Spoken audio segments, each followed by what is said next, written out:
Assalamualaikum warahmatullahi wabarakatuh.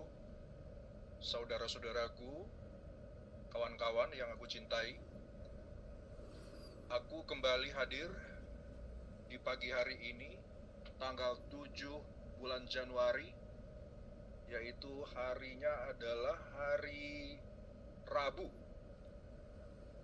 ya, jam 8.15 pagi.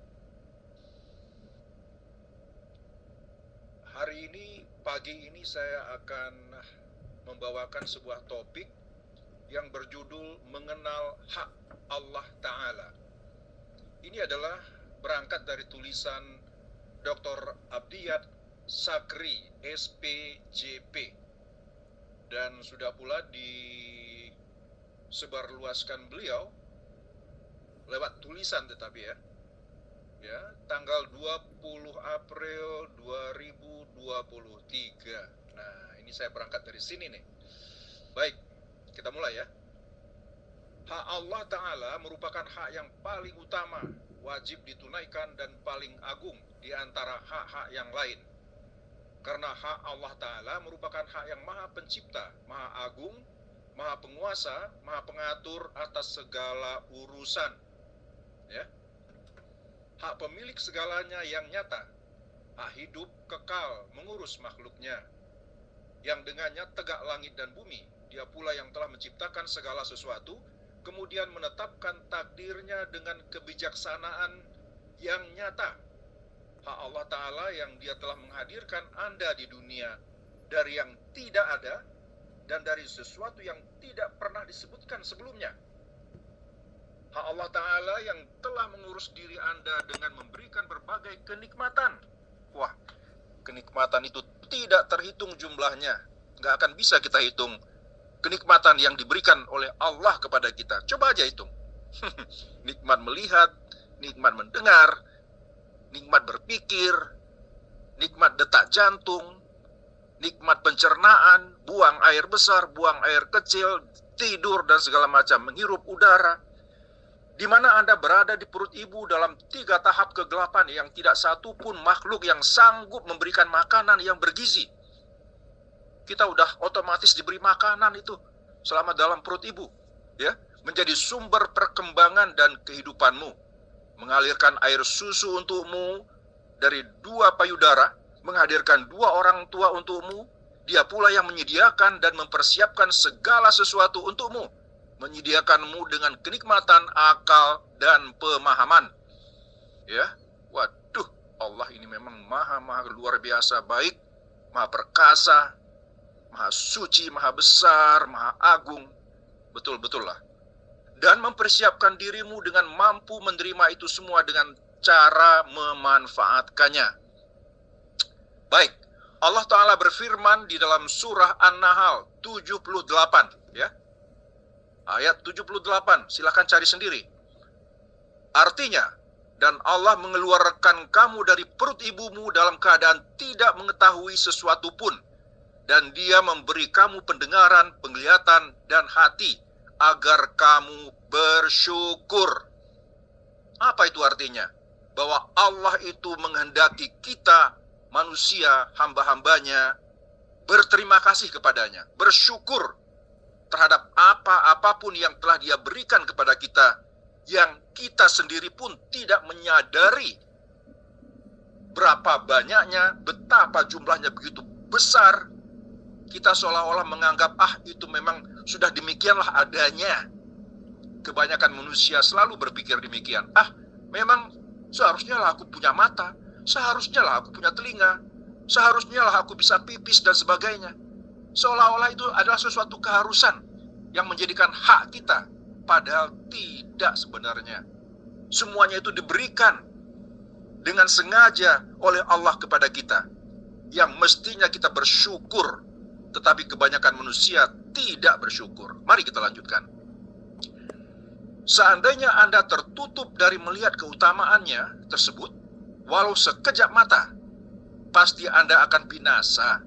Seandainya Anda terhalang dari kasih sayangnya, Anda tidak mampu hidup di dunia. Jika demikian besar karunia dan rahmat Allah Ta'ala pada Anda, maka sesungguhnya haknya Sekali lagi, saya ulang ya. Jika demikian besar karunia dan rahmat Allah Ta'ala pada Anda, maka sesungguhnya hak Allah atas dirimu adalah hak yang terbesar, ya. Karena sesungguhnya hak itu adalah hak pencipta dirimu, pengatur hidupmu, dan penolongmu, pemberi segala sesuatu yang engkau dalam tanda petik miliki, padahal bukan milik kita.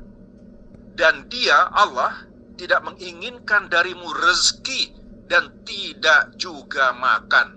Allah itu tidak memerlukan apapun dari diri kita ini. Masya Allah. Sekali lagi, Quran Surah Taha ayat 132.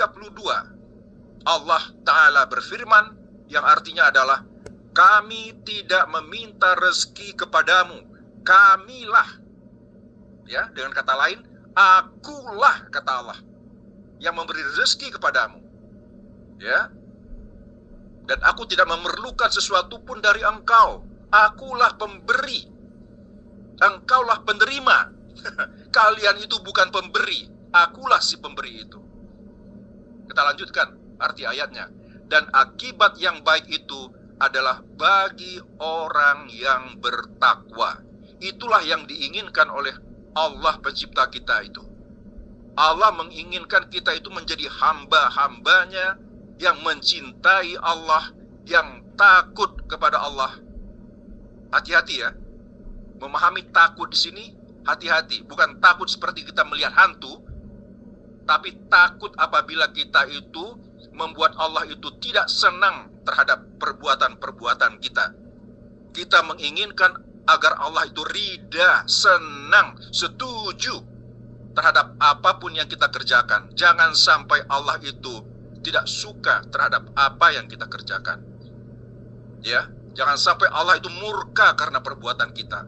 Itulah mengapa kita itu selalu membacakan surah Al-Fatihah. Silahkan baca lagi bagian yang terakhirnya. Kita nggak ingin Allah itu murka karena perbuatan kita. Kita nggak ingin menjadi kita ini orang-orang yang termasuk di dalam orang-orang yang dimurkai oleh Allah. Kita ingin menjadi manusia-manusia yang menerima kenikmatan terus-menerus dari Allah. Bukan marahnya yang kita mau. Kita lanjutkan. Sesungguhnya Allah Ta'ala hanya menginginkan dari Anda satu perkara yang maslahatnya juga untuk dirimu sendiri. Allah Ta'ala menginginkan Anda agar hanya beribadah kepada Allah Ta'ala semata, tidak menyekutukannya dengan apapun. Mari kita lihat firman yang lain ya. Dalam surah Az-Zariyat ayat 56-58. Lihat sendiri Al-Quran yang Anda miliki. Artinya, dan aku tidak menciptakan jin dan manusia. Oke, sekali lagi. Dan aku Allah ya, tidak menciptakan jin dan manusia, yaitu kita, melainkan supaya mereka mengabdi kepadaku. Mengabdi. Pahamkan arti kata abdi? Mengabdi kepadaku. Aku tidak menghendaki rezeki sedikit pun dari mereka, dan aku tidak menghendaki supaya mereka memberiku makan, kata Allah. Sesungguhnya Allah, aku, kata Allah, Dialah, akulah Maha Pemberi rezeki yang mempunyai kekuatan lagi sangat kokoh. Perlu ayat ini direnungkan supaya kita mengenal siapa kita dan siapa pencipta kita, siapa Allah dan siapa hamba. Sangat-sangat penting. Kalau kita mengenal siapa kita, insya Allah kita mengenal siapa Allah itu dan apa haknya dan di mana posisi kita. Ini perlu diketahui oleh setiap kita, saudara-saudaraku. Kita harus mengenali posisi kita. Apakah kita ini majikan atau pembantu rumah tangga? Atau pegawai? Siapa yang majikan? Siapa yang raja? Siapa yang tuan? Siapa yang hamba? Paham ya? Kita lanjutkan. Allah Ta'ala menginginkan Anda agar menjadi hamba baginya dengan segala makna ubudiyah penghambaan, karena Dia, Allah, juga merupakan Rabbmu, Tuhanmu, dengan segala kesempurnaan makna rububiyah. Nah, ini kita udah masuk agak dalam ini ya. Pelan-pelan ya, pelan-pelan. Menjadi hambanya yang merasa rendah di hadapannya, yang tunduk padanya, mematuhi perintahnya, menjauhi larangannya, dan membenarkan yang dikabarkannya. Apa itu maknanya? Al-Quran itulah firman-firmannya itu, kabar-kabar dari Dia. Petunjuk-petunjuk, cahaya, obat, ya, peta jalan, berita gembira, dan peringatan. Itulah Al-Quran. Oke, kita lanjutkan.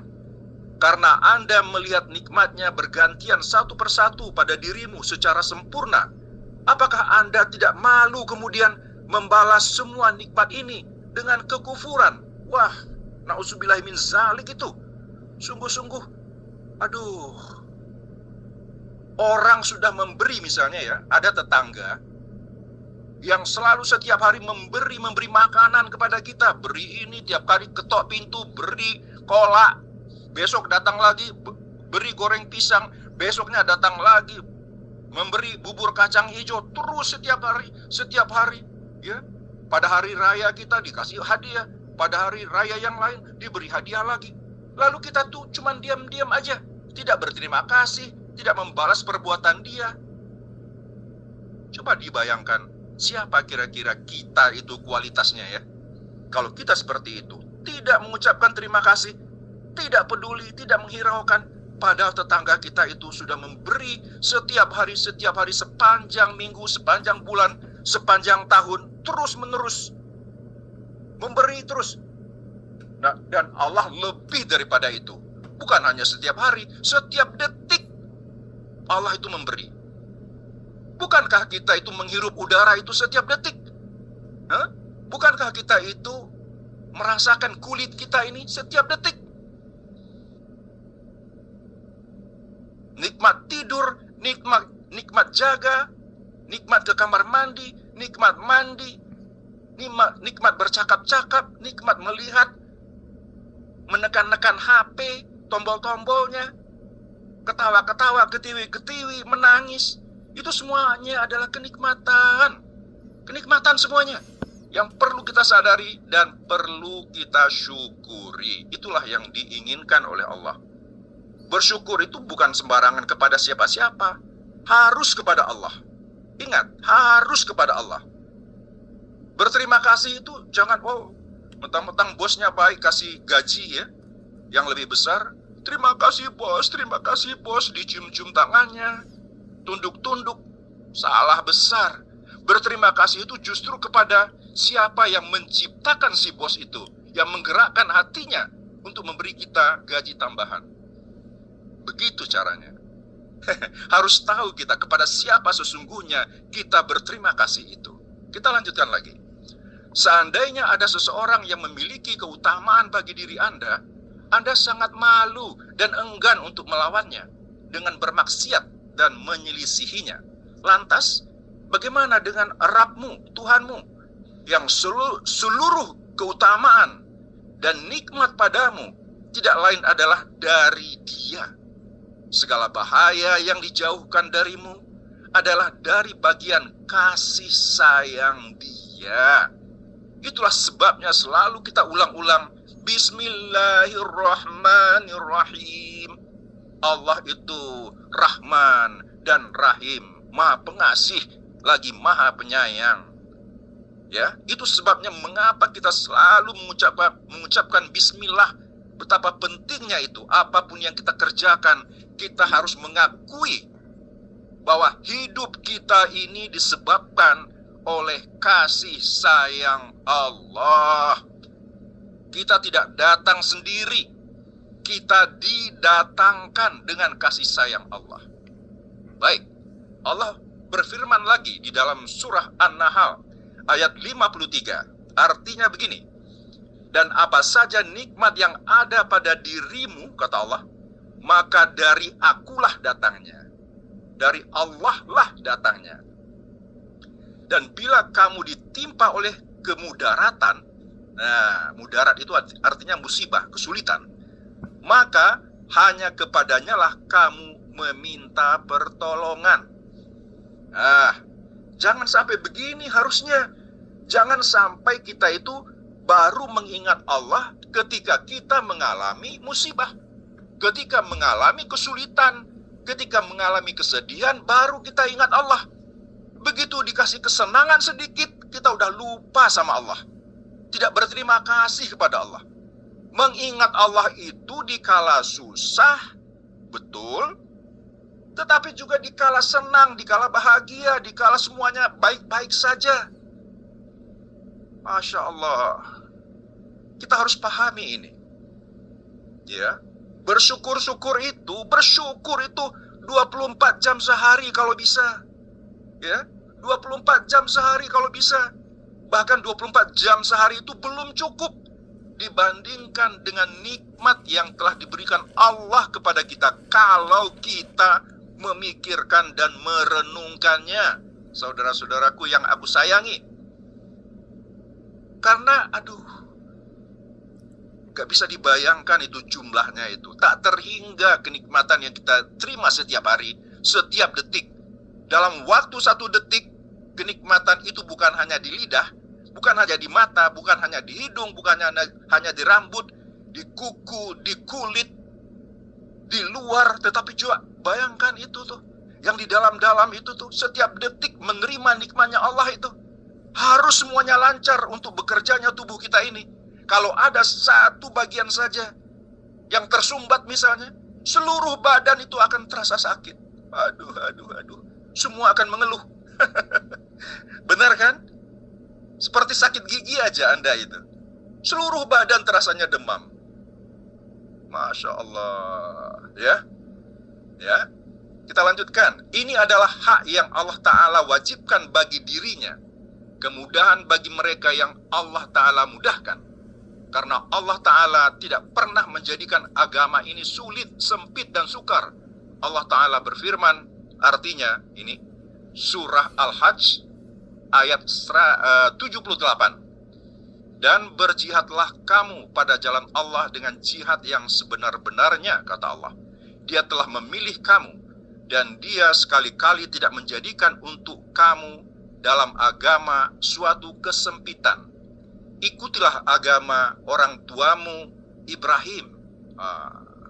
Nabi Ibrahim disebut di sini. Dia, Allah, telah menamai kamu sekalian orang-orang muslim. Apa itu artinya muslim? Itu harus dibahas itu. Orang yang berserah diri kepada Allah. Ya, sejak dahulu, kata Allah. Jadi, Nabi Ibrahim itu adalah muslim.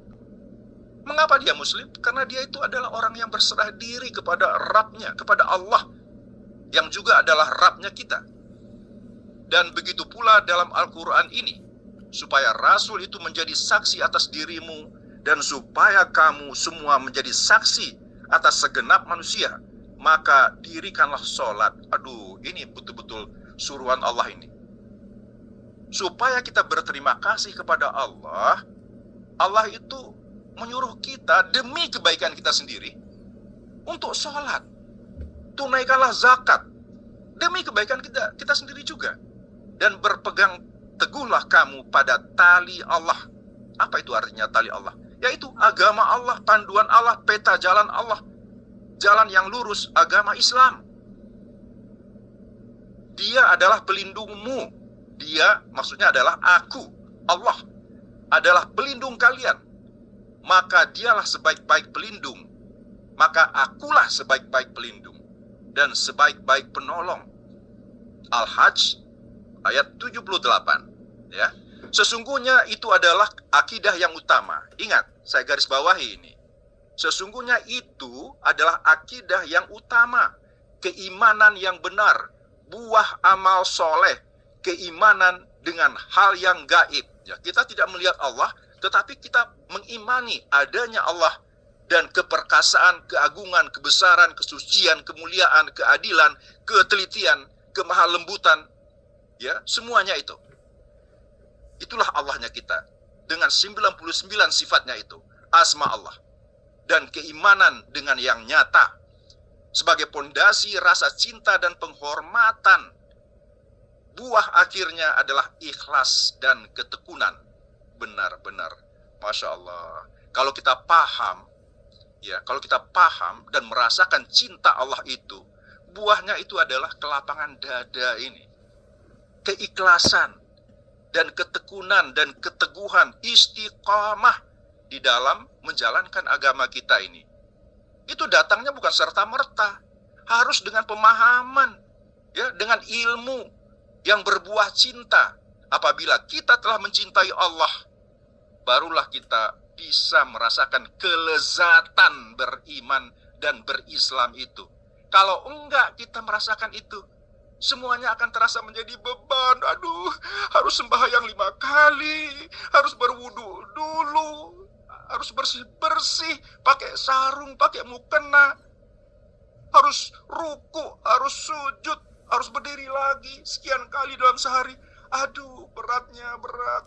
Tapi kalau kita sudah mencintai Allah, semua gerakan-gerakan itu dan semua waktu yang kita gunakan dalam melaksanakan sholat itu akan terasa manis, lebih manis daripada madu, lebih manis daripada gula, ya, lebih lezat dari makanan apapun yang pernah kita rasakan di dunia ini.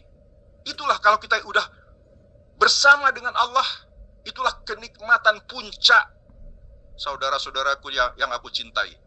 Harus kita rasakan selama kita masih hidup di sini.